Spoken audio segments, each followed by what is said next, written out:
గతంలో కల్తీ అన్నది జరగదు ఎక్కడ.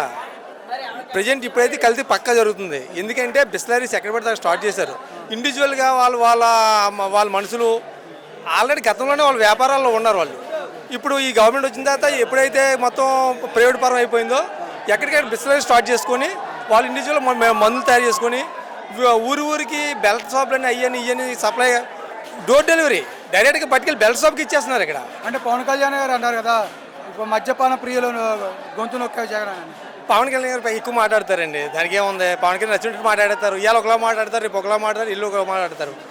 ఒక స్టాండ్ అంటూ ఉండదు ఆయనకి. గతంలో మాట్లాడే మాటలకి ఇప్పటికి సంబంధం ఉందా? ఇప్పుడు బయట మందు బోల్డ్ అంతా కల్తీ జరుగుతుంది, దాని గురించి మాట్లాడరు ఆయన. ఇదివరకు అయితే ఒక దగ్గర మొత్తం తయారై వచ్చేది. ఇప్పుడు ఇండివిజువల్ ఎక్కడ పడితే దగ్గర తయారు చేసుకున్నారు. ఏరియాకి మా దగ్గరలోనే ఈ మందులు తయారు చేసేది ఉంది. వాటి పర్మిషన్ ఉందా? పర్మిషన్ ఎక్కడ ఉంటుందండి? మందుకి అంటే సపరేట్గా అది అంతా జరిగితే వాళ్ళ అండర్లో జరుగుతుంది కదా.